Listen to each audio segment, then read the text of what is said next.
तो दोस्त question number 2 में मेरा दिया गया है कि आकृति 10.11 में यह आकृति है। इनमें कह रहा है कि एक में यदि टी पी टी क्यू केंद्र ओ वाले किसी वृत्त पर स्पर्श रेखा है, मतलब टी पी टी से पी यह रेखा और यह रेखा एक स्पर्श रेखा है, तो कहता है यदि इस प्रकार की पी ओ क्यू यह कोण 110 डिग्री है, तो हमसे कहता है पी टी क्यू यह कोण ज्ञात करने के लिए। तो ध्यान देंगे कि दोस्त इन्हीं में यह दोनों स्पर्श रेखा है, तो हम जानते हैं कि वृत्त के जो स्पर्श रेखा होता है उस पर त्रिज्या लंब होता है। तो इस प्रकार से हम यह कह सकते हैं कि यह कोण 90 डिग्री का होगा और यह कोण भी कितना होगा, 90 डिग्री हो जाएगा। तो दोनों मिला के 180 डिग्री हो गया। तो लिखेंगे चूँकि यहाँ O P T Q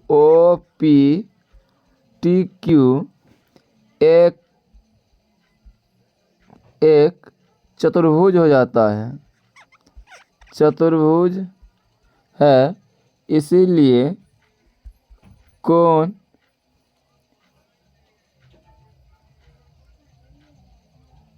P O Q plus इस कोण का नाम पूरा का हम क्यू रख देते हैं, क्यू इस पूरे कोण का नाम हम पी रख देते हैं, कोण पी प्लस कोण हमसे पूछा पी टी क्यू, कोण पी टी क्यू बराबर 360 डिग्री।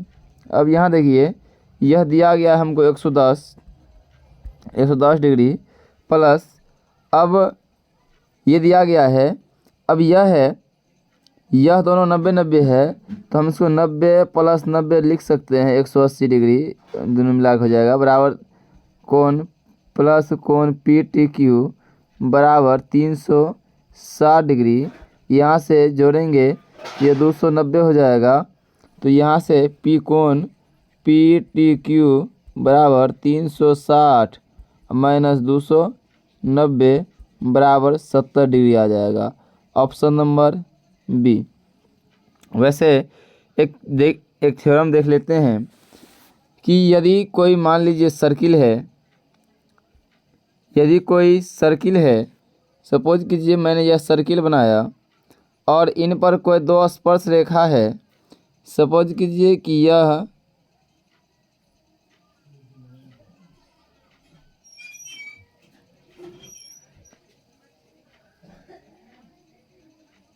दो स्पर्श रेखा है, इसमें वृत्त का केंद्र ओ है, यह ओ है।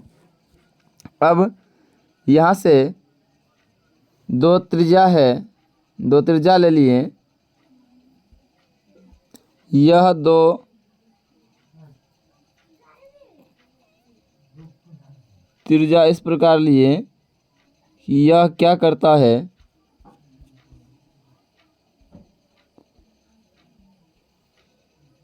यह दो त्रिज्या इस प्रकार से लेते हैं कि यह स्पर्श बिंदु पर मिलती हो।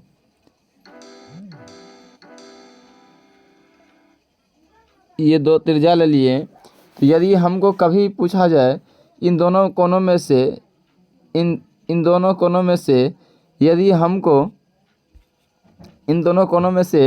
यदि हमको यह तो दोनों कोणों में से कोई एक कोण मालूम दे दिया गया हो और हमसे कोई दूसरा कोण पूछ ले, तो हम कह देंगे कि इस दोनों, क्योंकि यह 90 डिग्री हो जाता है ऑटोमेटिक, यह 90 डिग्री हो जाता है, तो इस दोनों कोण का योगफल जो है, यदि इसको अल्फ़ा मान लेते हैं, इसको बीटा मान लेते हैं, तो अल्फ़ा प्लस बीटा हर हमेशा मेरा 180 डिग्री होगा, 180 डिग्री होगा। यदि यह अभी देखे थे 110 हुआ था, तो यह कितना हो जाएगा, दोनों मिला के 180। यह ऑब्जेक्टिव में बहुत ही महत्वपूर्ण हो जाता है ऑब्जेक्टिव के लिए। यह 110 डिग्री हो जाए तो ये कितना डिग्री हो जाएगा, 70 डिग्री। यदि यह 80 डिग्री हो जाए, यह कितना डिग्री हो जाएगा, 100 डिग्री हो जाएगा। एक तो ये याद रखना है आपको ऑब्जेक्टिव के लिए। आपको इतना नहीं करना पड़ेगा, आप बस सिंपल से याद रखिए कि इस दोनों कोनों का योगफल कितना हो जाएगा, 180 डिग्री हो जाएगा। इनमें से कोई एक दिया गया रहेगा, दूसरा 180 में से घटा के हम निकाल लेंगे। अगला देख लेते हैं, जैसे कि इस फिगर में हम देखते हैं कि यहाँ जो है स्पर्श रेखा मेरा कौन कौन है। स्पर्श रेखा मेरा PA और PB है, और यहाँ OA त्रिज्या मेरा है, OA OB यह है। तो हमको यदि एक चीज़ याद रखना है यहाँ ऑब्जेक्टिव के लिए, यह कैसे होता है मैं अगले वीडियो में बताऊँगा। यह आपको ये याद रखना है कि यह कोण और यह कोण हमेशा बराबर होता है, यह कोण और यह कोण हमेशा बराबर होता है। तो देखिए, यदि सवाल में हमको ये दिया गया रहे कि यह पूरा कोण मान लीजिए हमको दे दिया गया हो कि 80 डिग्री है, और हमसे पूछ देता है कि बताइए POA का मान कितना होगा। तो अभी कुछ देर पहले देखे थे, इस कोण को और इस कोण को दोनों को मिला के कितना डिग्री होता है, 180 डिग्री। तो यह 80 है, तो यह कितना होगा, 100 डिग्री। अब यह दोनों बराबर होता है, तो यह कितना कितना भाग में बढ़ जाएगा, 50-50 बढ़ जाएगा। यदि मेरा यह 60 डिग्री हो जाता है, तो हमसे पूछ जाता है कि इस कोण का मान बताएं। चूँकि यह 60, तो इस पूरा कोण का मान कितना होगा, 130, क्यों दोनों मिला के 120, दोनों कोण मिला के 180 डिग्री होता है। ये दो भाग में बढ़ेगा, यह भी 60 और यह भी 60 होगा। अब क्वेश्चन नंबर हम लोग 3 देख लेते हैं। क्वेश्चन नंबर 3 में देखिए है कि यदि बिंदु P से केंद्र O वाले वृत्त पर PA और PB स्पर्श रेखा है, PA और PB स्पर्श रेखा है। सेम इसी प्रकार का क्वेश्चन है जैसे अभी हम देखे थे कि यह वृत्त है, ये वृत्त है, इस पर 2 स्पर्श रेखा है, 2 स्पर्श रेखा है, PA और PB।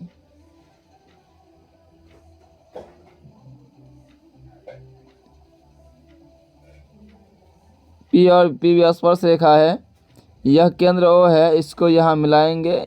फिगर पर ड्रॉ कर लेते हैं हम। ये है, ये मेरा त्रिज्या है,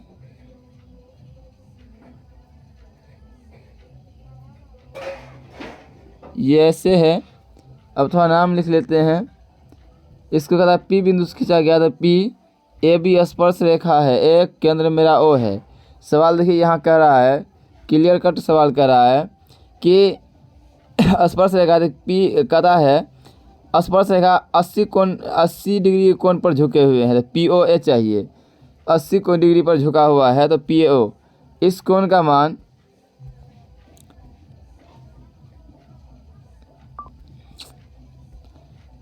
मान P, यह 80 डिग्री झुका हुआ है, इस पूरा कोण का मान 80 है।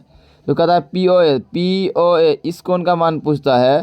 तो अभी मैंने आपको बताया था कि इस दोनों कोणों को मिलाकर इस कोण को और इस कोण मिला कितना 180 डिग्री होता है। इस हिसाब से यह कितना डिग्री हो जाएगा, 100 डिग्री हो जाएगा। और फिर बताया था ये कोण और ये कोण क्या होता है, बराबर होता है। दोनों भाग में 100 को 2 भाग में बांटना है, तो यह भी 50 और यह भी क्या होगा, 50। इस प्रकार से POA का मान कितना डिग्री हो जाएगा, 50 डिग्री हो जाएगा। तो मेरा ऑप्शन नंबर ए हो जाएगा, 50 डिग्री। विशेष जानकारी के लिए कांटेक्ट कर सकते हैं 8051958606। और इस पूरे NCERT मैथ का solution class 9th 10th 11th 12th का पाने के लिए हमारे इस चैनल को सब्सक्राइब करें एवं बेल आइकन बटन को ज़रूर दबाएं, जिससे हम कोई वीडियो अपलोड करें तो आप तक सबसे पहले पहुँचे।